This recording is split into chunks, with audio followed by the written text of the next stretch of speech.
Welcome to the Printer's Edge with Rock LaManna, a podcast about how to sell, buy, or build a printing business. Now here are your hosts, Rock LaManna and Ken Okel.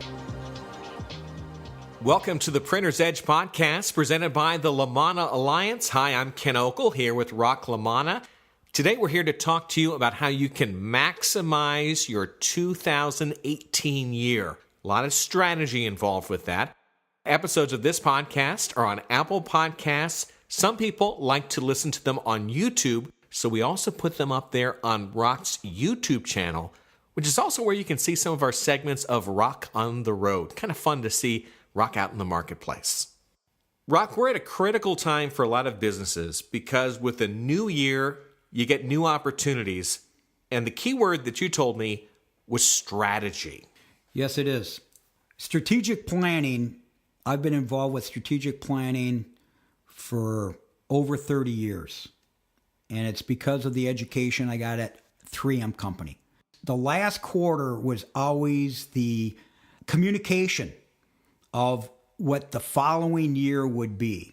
For an example, 3M would come to us between July and September, internally work out their strategies for each vendor in our situation.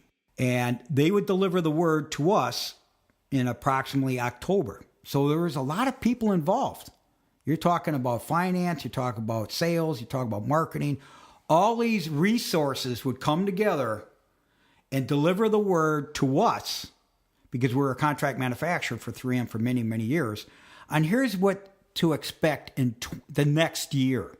So that would give us 3 months to basically ramp up or at least position ourselves for the next year. But what's important is that in the strategic planning, it happens every year. It happens every year, and we would always be looking at the near-term strategy, which is, let's just call it the 1 year plan.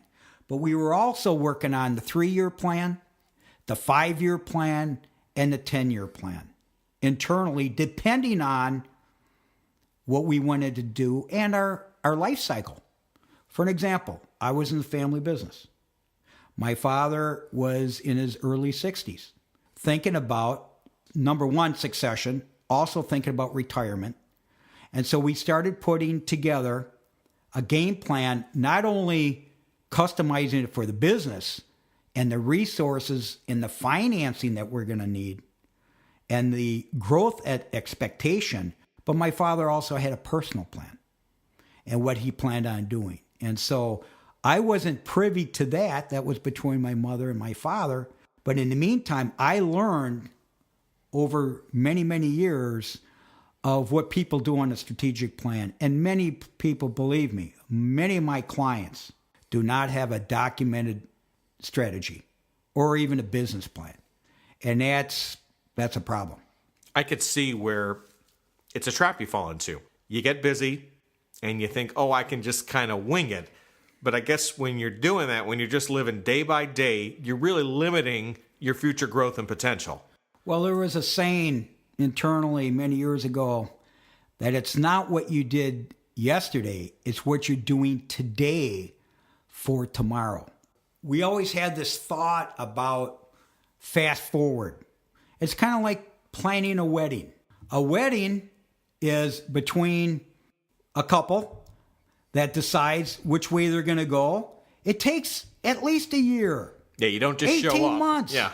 You got possibly a church, you got a reception hall, you got food to pick. I mean, that's a big job. And there's not too many business owners that I know, especially in printing, that's going to spend a lot of time with their child or their friends or their family members planning a wedding. However, they will be there. So the key right now is the last 3 months or the last quarter is not how you're going to, you want to finish strong, but you really need to look forward of what to expect in the first quarter, second quarter, the following year, and how to communicate that to your people so they could implement and execute the strategy. Is there an advantage as well if you're going to sell the business down the road or are suddenly approached by someone who wants to buy the business? If you can say, hey, here's where we're at, this is our plan for where we're going, instead of just saying, hi, I'd like to sell, what do you want to give me? Excellent question. I've gone through that in the past 2 weeks with at least 3 to 4 inquiries. And some of these inquiries are such as print businesses. Hey, Rock, I got an offer.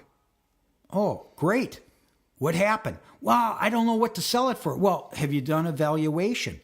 No, I haven't. Well, how do you know where to start? How do you know what your business is worth? And not only that, be careful of what you wish for. Just because you're being approached and possibly even recruited for a sale doesn't mean that it's something that's worthwhile for you, not only for the business, but for the family and your transition. Because don't forget, there's 3 parts of a transaction, of a business sale. And that's the pre-sale planning strategies, which I believe back in the day would take 6 months to 18 months, like a wedding. Now it's 3 years to 5 years of being very effective in your pre-planning and investing over time prudently to be able to put this together. Then you have the second section, which is usually driven by the buyer, and that is the due diligence stage. And during that stage, you better be prepared. It's very emotional. You're going to have to deliver the goods. You're going to have to be completely transparent, and it's going to be widely known that you're ready to sell or that you will be selling. And then hopefully you do close. And if you do close, the third stage is the post-sale. What the heck are you going to do after the sale? Most people probably forget about that. That's where it gets very difficult for sellers, is that transition, because they spent 35, 40 years building a business, and all of a sudden, let's use the term, am I relevant? And what is that all about? You got to take care of yourself.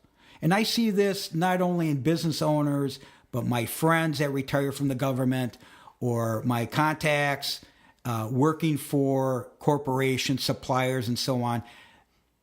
Everything comes to an end, and you need to prepare, because if you're not prepared, you just never know what's going to happen. And at least give it a shot. Give it a shot to do the best you can. I would think nobody ever regrets later having spent the time to think about the future. Not that I know of. I've gone through very many transitions in my life. I've helped people in hundreds of transactions and transitions over time.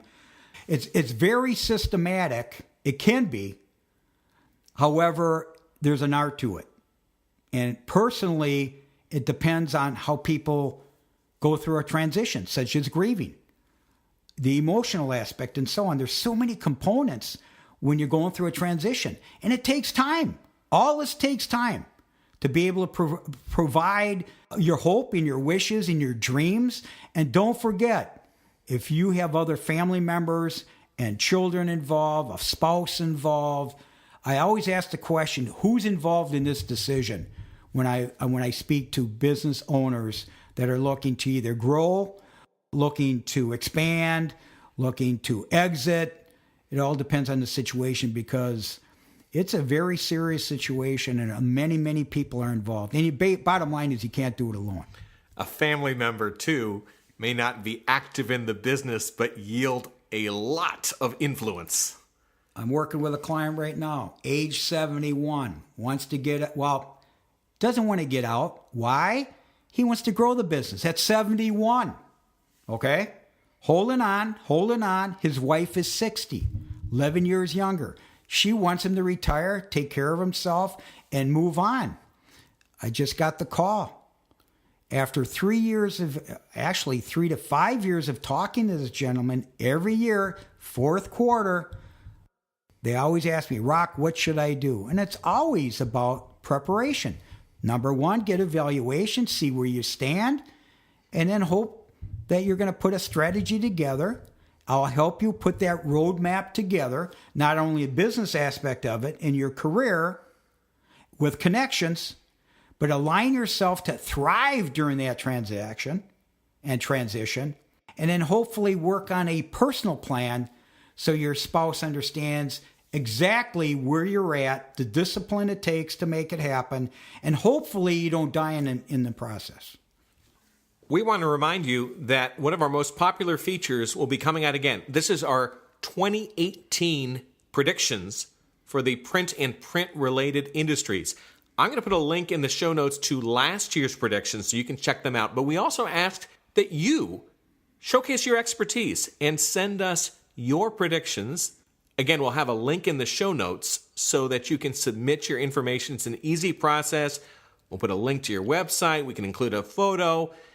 It's a very popular feature because we think it is so important for people to start thinking about tomorrow, and it's a great resource for you. What do you think, Rock? Well, I love the prediction aspect of it because that's where leaders come from. Leaders predict the future, and I get excited about it, and I'm hoping that our audience gets involved and gets excited about this because it's about your future, it's about the industry's future, and there's a lot of deals incoming that are filling up the funnel for 2018. Sounds good. Rock, if someone would like to find out more about you or connect with you, what should they do? Very easy. I'm on LinkedIn. I'm on Twitter. You could follow me. You could contact me on rocklamana.com, my website, and my phone number, 561-543-2323.